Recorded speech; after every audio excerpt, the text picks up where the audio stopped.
Good morning friends, welcome to my YouTube channel ईडियो valley of mathematics. उम्मीद करता हूं कि आप सब बहुत अच्छा होंगे। प्रीवियस क्लास में मैंने बोला भी था कि नेक्स्ट क्लास में मैं कोशिश करूंगा कि त्रिभुजों का 11th का त्रिभुजों का कुछ स्टार्ट किया जाए। ठीक है ना, चूँकि 11th का भी हम बहुत ऐसे बच्चे का कमेंट आ रहा है कि सर 11th के मैथमेटिक्स का कुछ सिलेबस तो आप डिस्क्राइब कर दिए हैं, लेकिन कुछ जो कंसेप्ट है उसको 11th का भी क्लास दीजिए। तो उन लोगों के डिमांड पे मैं शुरू कर रहा हूँ कि 11th के आज के जो हम क्लास में स्टार्ट करेंगे 11th में त्रिगोनोमेट्री जो हमारा कितना कैसे कितना कौन कौन पोर्शन पढ़ना है और कौन कौन को पोर्शन में से कौन कितना मार्क्स स्कोर करेंगे। इसके लिए मैं प्रीवियस वीडियो में मैंने बता भी चुका हूं कि ये कौन से टॉपिक में कितना मार्क्स पूछेगा। इसलिए जो प्रीवियस वीडियो नहीं देखे हैं 11th के लिए, 11th के मैथमेटिक्स के सिलेबस के बारे में मेरा एक प्रीवियस वीडियो है। आप जाके उस पर प्रीवियस वीडियो देखेंगे तो आपको बहुत सारा ये मतलब मालूम हो जाएगी कि आपको कौन कौन से टॉपिक से कितना मार्क्स 11th में रहता है। और कॉम्पिटिटिव एग्जामिनेशन जैसे जेई हो गया, मेंस हो गया ना, और सब एनडीए, एयरफोर्स, ये जितना भी टाइप का कुछ एग्ज़ाम होते हैं उसमें कितना कितना मार्क्स से कौन कौन क्वेश्चन होता है। प्रीवियस वीडियो में मैंने फुली सिलेबस 11th के सिलेबस को डिस्क्राइब किया हूँ और बताया हूँ। तो चलिए आज के क्लास में हम एक नए जोश और उमंग के साथ शुरू करेंगे। त्रिभुजों का शुरू कर रहे हैं 11th में। इसमें डेली बाई डेली तो नहीं हो पाए, लेकिन सप्ताह में कम से कम एक वीडियो 11th के मैथमेटिक्स के लिए कोशिश करूँगा कि रेगुलर वीडियो दूँ। तो चलिए आज का वीडियो हम आज के क्लास में हम देखते हैं कि आज के क्लास मेरा क्या है और उसके बारे में हम स्टडी करेंगे, अच्छा से देखेंगे। तो चलिए 11th के मैथमेटिक्स आज शुरू कर रहे हैं। 11th के मैथमेटिक्स में क्या है, त्रिगोनोमेट्री। ठीक है ना, त्रिगोनोमेट्री में हमने प्रीवियस वीडियो में मतलब मैंने बताया भी था कि प्रीवियस वीडियो में कि 11th में त्रिगोनोमेट्री में कौन कौन से पार्ट होंगे। चलिए जो प्रीवियस वीडियो नहीं देखे हैं प्लीज़ प्रीवियस वीडियो देखें, क्योंकि उसमें ऑल सिलेबस को डिस्क्राइब किया गया है। अगर आप नहीं देखे हैं तो इसमें आप देख सकते हैं कि हमारा त्रिगोनोमेट्री है, ये इतना इम्पोर्टेंट है कि आप जब 12th क्लास में जब जाएंगे तो इससे आपको कम से कम जितना आपका कैलकुलस है, इंटीग्रेशन है, सब इसी से कनेक्टेड है। तो अगर आप यहाँ पे 11th में अच्छा से अगर फोकस करके अगर स्टडी कर लेते हैं तो फिर आपको 12th में कोई प्रॉब्लम होने वाली नहीं है। इसलिए कि ये बहुत कंसेप्चुअल पोर्शन होता है, इसको आप अच्छा से स्टडी करें और अच्छा से स्टडी करेंगे तो उम्मीद करता हूं कि आपका 12th जो मैथमेटिक्स बोर्ड है उसमें आप अच्छा स्कोर करेंगे, लगभग 100 में 100 मार्क स्कोर करेंगे। ठीक है ना, तो चलिए देखते हैं तो त्रिगोनोमेट्री में देखिए, त्रिगोनोमेट्री में हमारा जो है ये हमारा टॉपिक हुआ। पहला हम पढ़ेंगे ट्रिग्नोमेट्रिकल फंक्शन। ट्रिग्नोमेट्रिकल फंक्शन के बारे में हम पढ़ेंगे कि sine function, cosine function, ten function, ये फंक्शन जो है ट्रिग्नोमेट्रिकल फंक्शन कितना डिग्री पे क्या होता है, कितना मतलब इनका साइन का क्या फंक्शन होता है, कॉस से क्या फंक्शन होता है, सबको सबसे पहले हम थ्योरेटिकल को देखेंगे। उसके बाद ग्राफ से भी हम कोशिश करेंगे कि आप लोग ग्राफ से भी अंडरस्टैंडिंग कर सके, क्योंकि ग्राफ से अगर समझेंगे तो आपको कंसेप्चुअल चीज़ को बहुत जल्दी समझ में आ जाएगा। ठीक है ना, थ्योरेटिकल के साथ साथ मैं ग्राफिकल रिप्रेजेंटेशन के द्वारा भी आपको फंक्शन को मैं बताऊंगा। चलिए दूसरा इसमें है त्रिगोनोमेट्री का इक्वेशन है। इक्वेशन में दो टाइप का है, एक इक्वेशन है और इन इक्वेशन भी है, दोनों है, उसको देखेंगे। उसके बाद सॉल्यूशन ऑफ ट्रायंगल है, मतलब ट्रायंगल का हम कैसे सॉल्यूशन करेंगे ट्रिग्नोमेट्री का यूज करते हुए, उसको भी हम देखेंगे। उसके बाद क्या है, हाइट एंड डिस्टेंस, ये हमारा त्रिगो का ही पार्ट है, क्या है हाइट एंड डिस्टेंस। उसके बाद है इनवर्स ट्रिग्नोमेट्रिकल फंक्शन, ये भी आपका 12 में भी अच्छा से पढ़ना है। यहाँ भी हम सिर्फ इंट्रोडक्शन देंगे और इनवर्स फंक्शन का क्या मतलब कुछ रूल होते हैं, क्या उसका प्रॉपर्टी है, उसको हम देखते हुए भी आगे देखेंगे। तो चलिए आज के क्लास में हम देखेंगे त्रिगोनोमेट्री। तो देखिए बाबू, त्रिगोनोमेट्री जो है ये 3 लफ्ज से मिल के बना हुआ है और 3 वर्ड है, लैटिन वर्ड 3 है, एक त्रि है, गोन है और मेट्रॉन है। तो त्रि मतलब होता है 3, यानी 3 के मतलब 3 मतलब 3 जो है हमारा मतलब आपको कहा जाए कि ट्रायंगल में कितना पार्ट होते हैं, तो 3 साइड होते हैं और 3 का होंगे एंगल होंगे। तो वो 3 पार्ट मतलब उसी से रिलेटेड हमारा गोन मतलब होता है एंगल या साइड और एंगल देखेंगे। 3 एंगल, 3 साइड होंगे और 3 एंगल होंगे, और ये दोनों के बीच के रिलेशन को हम देखेंगे। और मेट्रॉन मतलब मेजरमेंट करना, कैसे हम कोई ट्रायंगल हो उसके साइड का मेजरमेंट कैसे करेंगे, अब यही टॉपिक को आप जब हाइट एंड डिस्टेंस में आप पढ़ेंगे तो हाइट एंड डिस्टेंस में जैसे कोई टावर है तो उसका मेजरमेंट, हाइट का मेजरमेंट कैसे करेंगे। जैसे मान लीजिए कि आप जब चले हायर क्लास में जाएंगे तो एस्ट्रोफिकल एस्ट्रोनॉमी पढ़ना है, एस्ट्रोफिकल एस्ट्रोनॉमी पढ़ना है, जो आपको 100 मार्क्स का ये क्वेश्चन आता है बीएससी पार्ट 1 में। उसमें आपको कोई तारा है और कोई तारा है, मतलब उसका डिस्टेंस को, दोनों डिस्टेंस के बीच में कैसे एंगल का डेविएशन क्या होगा और डिप्रेशन एंगल का, वो दोनों के बीच के रिलेशन का हम बहुत मतलब अच्छा से स्टडी करेंगे जब वहाँ तक हमको मौका मिलेगा पढ़ने के लिए। तो ठीक है ना। तो चलिए अभी हम देखेंगे कि कोई ट्रायंगल हो उसका कैसे हम मेजरमेंट करेंगे, ठीक है ना। ऐसे अगर ट्रिगोनोमेट्री का अगर मतलब मीन्स पूछा जाए कि इसका मीनिंग क्या होगा, इसका मानी का, इसका अर्थ क्या होगा, तो हम कह सकते हैं कि मेजरमेंट ऑफ ट्रायंगल, यानी कोई भी हमारा ट्रायंगल होगा उसका मेजरमेंट हम कैसे करेंगे। उस मेजरमेंट को हम स्टडी करने के लिए क्या करते हैं, हम ट्रिगोनोमेट्रिकल पढ़ते हैं। ट्रिगोनोमेट्रिकल का जो फंक्शन है, चाहे ट्रिगोनोमेट्रिकल इक्वेशन है, चाहे ट्रिगोनोमेट्रिकल आइडेंटिटीज है, सबको हम देखेंगे और उसका कैसे अप्लीकेशन भी करेंगे वो भी चीज़ हम देखेंगे। तो चलिए सबसे पहले हमारा मेन टॉपिक, आपका ट्रिगोनोमेट्री का मेन टॉपिक है कि एंगल्स एंड दियर मेजरमेंट। कोई एंगल्स हो तो उसका कैसे मेजरमेंट करेंगे, मेजरमेंट करने का क्या मतलब, उसका क्या मतलब सिस्टम क्या है, मेजरमेंट का सिस्टम क्या है। जब आगे क्लास में देखेंगे, नेक्स्ट वीडियो देखेंगे तो उसमें 3 सिस्टम होता है ना, डिग्री, रेडियन और ग्रेड, ठीक है ना। यानी सेक्साजेसिमल सिस्टम, सेंटीजेसिमल सिस्टम और रेडियन सिस्टम था। 3 सिस्टम होता है और तीनों सिस्टम को तीनों के बीच में कैसे रिलेशन होता है, तो उसको चीज़ को देखेंगे। तो चलिए सबसे पहले हम देखते हैं कि आखिर एंगल क्या होते हैं, एंगल का डेफिनेशन क्या होता है ना। आप ट्रिगोनोमेट्रिकल पढ़ रहे हैं, आपको एंगल को अगर डेफिनेशन ही नहीं मालूम है तो फिर ट्रिगोनोमेट्रिकल पढ़ने से क्या फ़ायदा है। इसलिए ट्रिगोनोमेट्री का हमको सबसे मेन कंसेप्ट क्या है, एंगल को कैसे हम डिफाइन करेंगे और एंगल का क्या मतलब टाइप्स होते हैं, एंगल कैसे, उसको देखेंगे। तो देखिए एंगल्स एंड दियर मेजरमेंट आपका ये फर्स्ट टॉपिक है, इसको आप नोट डाउन कर लें। तो एंगल्स को कोई अगर आपको डिफाइन करने के लिए कहा जाए कि angle, what is angle, angle क्या होते हैं, ठीक है ना। तो एंगल को आप कैसे डिफाइन करेंगे ना, इसके लिए देखिए तो कहा यहाँ पे, if two rays are emanating from a point then a geometrical figure is set is found which is called an angle. मतलब कि आपको कोई पॉइंट से, कोई पॉइंट से जब 2 रेज का हो इमिनिएट करे, इमिनिएट मतलब होता है निकलना, किसी भी पॉइंट से 2 रेज का हो निकले और उसके द्वारा जो ज्योमेट्रिकल फिगर बनेगा उसको हम क्या कहेंगे, एंगल कहेंगे, ठीक है ना। यानी कोई पॉइंट हो, जैसे मान लीजिए ये क्या है, पॉइंट है और इस पॉइंट से 2 रेज का इमिनिएट मतलब होता है निकलना, आगे की तरफ प्रोड्यूस करना, बड़ा निकलना। तो ये ओ भी है और एक ओ है। इसके द्वारा जो आपका ज्योमेट्रिकल जो ये शेप बना, ये जो ज्योमेट्रिकल शेप बना, इस शेप को क्या कहेंगे, हम एंगल कहेंगे।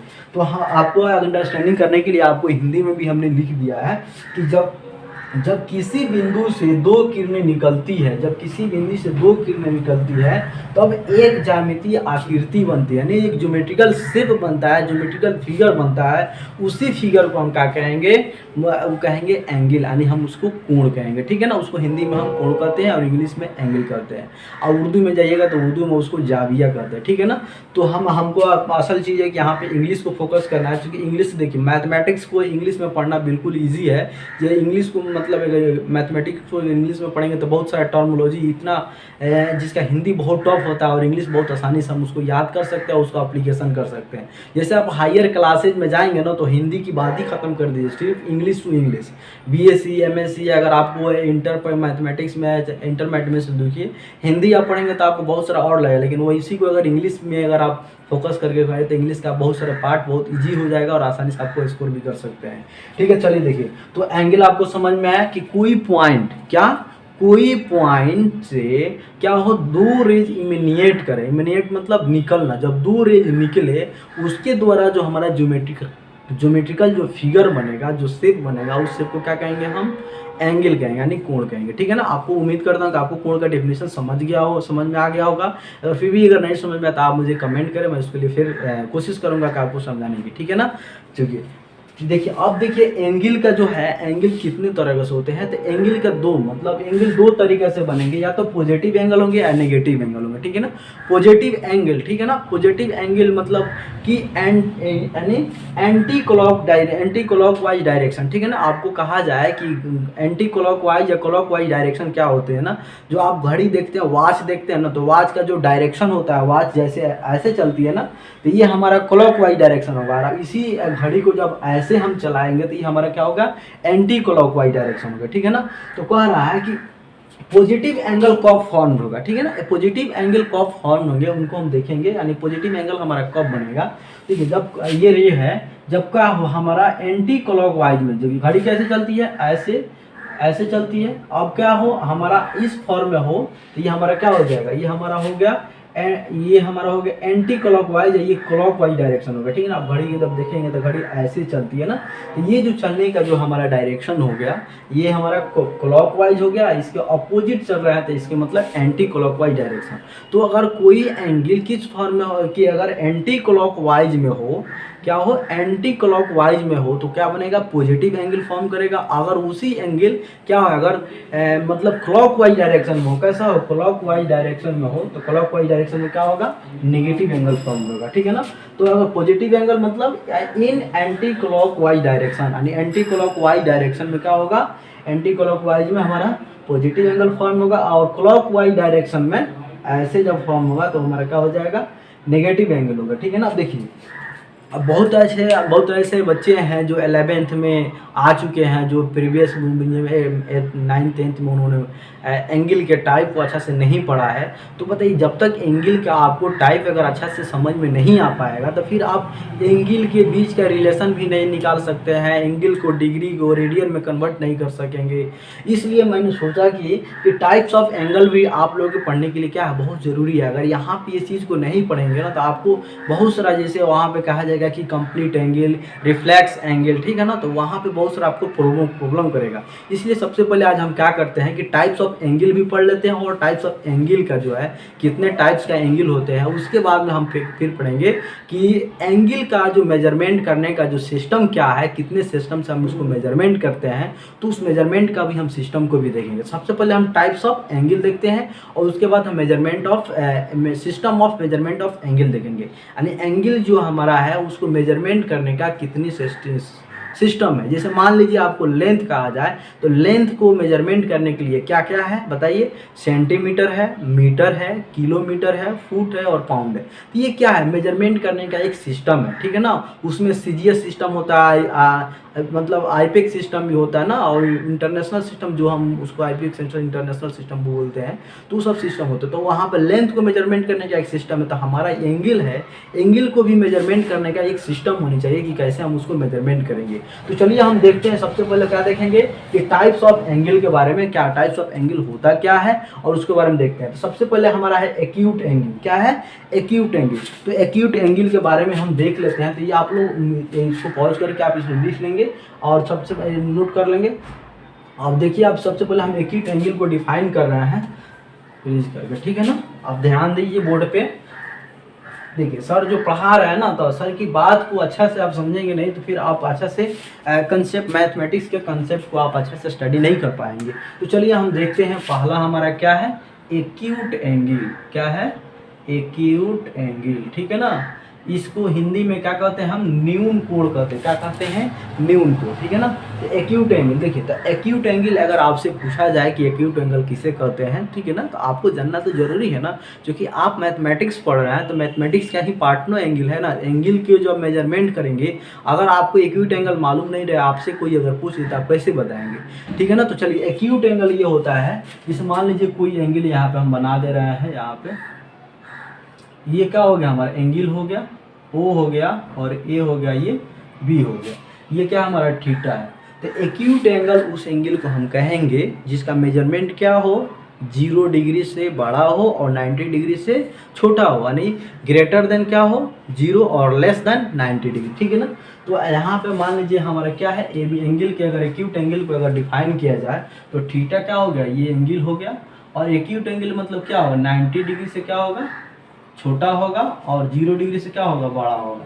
यानी एक्यूट एंगल किसे कहेंगे, what is acute angle, the greater क्या बोलेंगे उसको, greater than 0 and less than 90 degree is called acute angle. यानी ऐसा कोण जो जिका हो 0 डिग्री से आगे अधिक हो और 90 डिग्री से कम हो तो उसको क्या कहेंगे, एक्यूट एंगल कहेंगे। एक्यूट एंगल मतलब ये आपका देख लीजिए किसी भी 30 डिग्री 45 डिग्री 60 डिग्री ये सब का सब क्या है देखना है आपको 90 डिग्री से कम होनी चाहिए और 0 डिग्री से बड़ा होना चाहिए, तो ये आपका एक्यूट एंगल हो गया। दूसरा क्या है, राइट एंगल। दूसरा क्या है, राइट एंगल। राइट एंगल इसको इंग्लिश हिंदी में आप क्या कहेंगे, समकोण त्रिभुज, ठीक है ना, समकोण कोण, सॉरी समकोण कोण, राइट एंगल। तो ठीक है ना, राइट एंगल मीन्स एक एंगल क्या होनी चाहिए, राइट एंगल होंगे, तो ठीक है ना। तो जब एक एंगल क्या हो 90 डिग्री के हो मतलब कि वैसा कोण जो 90 डिग्री के बराबर हो उसके क्या कहेंगे हम, राइट एंगल यानी समकोण कहेंगे, ठीक है ना। तो राइट एंगल क्या होगा, जैसे मान लीजिए ये और ये हो गया, दो रेज हो गया और दोनों के बीच में यहाँ पे क्या हो गया 90 डिग्री बन गया, ये ए हो गया, ये बी हो गया और सी हो गया 90 डिग्री, या इसी को आप थीटा कर सकते हैं, ये थीटा हो गया। तो राइट एंगल को डिफाइन करने के थीटा इक्वल टू कितना होना चाहिए, 90 डिग्री होना चाहिए, तो क्या हो गया हमारा राइट एंगल हो गया। तो राइट एंगल आपको समझ में आया। चलिए हम देखते हैं, हाँ दूसरा चीज़ क्या है, ऑब्ट्यूज एंगल। तीसरा क्या है हमारा, obtuse angle. Obtuse angle, obtuse angle बताइए, ऑब्ट्यूज एंगल सेम चीज़ है ना कि वह एंगल जो क्या हो 90 डिग्री से क्या हो ज़्यादा हो और 180 डिग्री से कम हो, 180 डिग्री से कम हो, ठीक है ना, यानी greater than 90 degree and less than 180 degree, ठीक है ना। तो उसे क्या कहेंगे हम, ऑब्ट्यूज एंगल कहेंगे, ठीक है ना। जैसे मान लीजिए यहाँ पे कोई एंगल ये हो गया, तो ये ऐसे कोई एंगल फॉर्म कर रहा है, ठीक है ना। जैसे मान लीजिए ये ओ हो गया, ये ए ओ बी, तो ये जो हमारा थीटा होगा क्या होगा 90 डिग्री से क्या होगा बड़ा होगा थीटा और 180 डिग्री से छोटा होगा, ठीक है ना। तो ये क्या हुआ आपका, ये obtuse angle. Obtuse angle means 90 degree से ग्रेटर देन और 180 डिग्री से लेस देन, यानी 90 डिग्री से अधिक हो और 180 डिग्री से कम हो, उसे क्या कहेंगे, अब बताइए ऑब्ट्यूज एंगल, क्या कहेंगे ऑब्ट्यूज एंगल, ठीक है ना। अब देखिए ऑब्ट्यूज एंगल समझ में आया आप लोग को, तो चलिए इसको नोट कर लीजिए आप, ठीक है ना। अब देखते हैं स्ट्रेट एंगल, ठीक है ना, स्ट्रेट एंगल। और हमारा क्या है, स्ट्रेट एंगल। स्ट्रेट एंगल, ठीक है ना। स्ट्रेट एंगल मीन्स क्या होगा कि ये मतलब स्ट्रेट कोई स्ट्रेट लाइन हो, यानी इसी पे क्या है हमारा कोई एंगल फॉर्म किया है। जैसे मान लीजिए ये ओ हो गया और ये ए हो गया और ये बी हो गया 90 डिग्री का, ठीक है ना। तो अगर स्ट्रेट एंगल, अगर इसी को क्या लीनियर एंगल भी कहते हैं, लीनियर एंगल या स्ट्रेट एंगल वही चीज़ है, ठीक है ना, यानी रैखिक कोण, चाहे रैखिक कोण इसी को बोलते हैं, ठीक है ना। तो यहाँ पर देखिए स्ट्रेट एंगल को कैसे डिफाइन करेंगे, यानी थीटा इक्वल टू 180 डिग्री क्या हो, यानी हमारा वैसा कोण जो कितने डिग्री के बराबर हो 180 डिग्री के बराबर हो, उसे क्या कहेंगे हम, स्ट्रेट एंगल। दूसरा आप देखते हैं क्या है हमारा, रिफ्लेक्स एंगल। रिफ्लेक्स एंगल, ठीक है ना, रिफ्लेक्स एंगल। रिफ्लेक्स एंगल वही है, सेम चीज प्रोसेस है कि 180 डिग्री से ग्रेटर हो और 360 से लेस देन हो, यानी वह एंगल जो क्या हो 180 डिग्री से अधिक हो और 360 डिग्री से कम हो, उसे क्या कहेंगे, रिफ्लेक्ट एंगल। आखिर ये होगा कैसे, जैसे मान लीजिए ये स्ट्रेट लाइन हो गया, ये एक रे हो गया, ठीक है, हो गया ना, और मान लीजिए यहाँ पे क्या है, ये एंगल फॉर्म किया है, ठीक है ना, ये क्या हमारा थीटा है, ये ए है, ओ है और ये बी है, ठीक है ना। तो ए ओ बी जो हमारा एंगल बनेगा कितना डिग्री का होगा, क्या होगा, रिफ्लेक्स एंगल, ये थीटा है, ठीक है ना। तो एंगल क्या, थीटा को कैसे डिफाइन करेंगे, यहाँ पे थीटा क्या हो, यानी 180 डिग्री से ग्रेटर हो और 360 डिग्री से लेस देन, ठीक है ना। तो ये हमारा क्या हो गया, रिफ्लेक्स एंगल। लास्ट है हमारा कंप्लीट एंगल, ठीक है ना, पूर्ण कोण, ठीक है ना, कंप्लीट एंगल। तो कंप्लीट एंगल देखते हैं, कंप्लीट एंगल, ठीक है ना। आप इसको नोट्स बना लीजिए कि ये नोट्स बनाएंगे तो ये आपको 100% के लिए, इसलिए साथ साथ में नोट्स बनाते चले। क्या है हमारा कंप्लीट एंगल, ठीक है ना, कंप्लीट एंगल। यानी कंप्लीट एंगल देखिए व्हाट इज, आपसे कहा जाए कि व्हाट इज कंप्लीट एंगल, ठीक है ना। देखिए कोई भी पॉइंट हो, ठीक है ना, कोई भी पॉइंट हो और इस पे क्या हो, कोई एंगल बने, ये क्या है हमारा थीटा। तो कोई पॉइंट पे बताए कि कोई पॉइंट पे कितने डिग्री के एंगल बनते हैं, 360 डिग्री, ठीक है ना। तो कोई भी पॉइंट हो, इस पे बहुत सारा एंगल फॉर्म हो जाए, तो पॉइंट पे एंगल का कितना डिग्री का एंगल बनता है बताए, विद 360 डिग्री, ठीक है ना। तो कंप्लीट एंगल आपको क्या हो जाएगा, थीटा इक्वल टू 360 डिग्री, यही हमारा क्या हो गया, कंप्लीट एंगल हो गया। क्या होगा, कंप्लीट एंगल, ठीक है ना। तो कंप्लीट एंगल, ठीक है ना। तो चलिए उम्मीद करता हूँ कि आप सब ये एंगल का टाइप समझ में आएगा, एंगल का व्हाट इज एंगल का डेफिनेशन भी समझ में आएगा कि हमें त्रिकोणमितिकल में क्या क्या चीज़ पढ़ना है, इसके बारे में हमने देखा, ठीक है ना। नेक्स्ट क्लास में हम ये देखेंगे कि एंगल का मेजरमेंट करने का सिस्टम क्या है, measurement of system of angle, angle का मेजरमेंट करने का हमारा क्या सिस्टम है, उसको कैसे हम मेजरमेंट करेंगे। इसलिए कि आप इसे जाए तो इसको अच्छा से नोट्स बना लें, नोट्स बना के आप इसको 2 बार 3 बार इसको देखें, ठीक है ना। आपको मैथमेटिक्स में कोई चीज़ आपको रटने की ज़रूरत नहीं है, सिर्फ आपको प्रैक्टिस करना है। क्योंकि प्रैक्टिस आप जितना अच्छा करेंगे ना, आप सुने हैं ना कि प्रैक्टिस मैक्स मैन परफेक्ट, आप जितना ही अच्छा प्रैक्टिस करेंगे उतना ही अच्छा आपका इम्प्रूवमेंट होगा।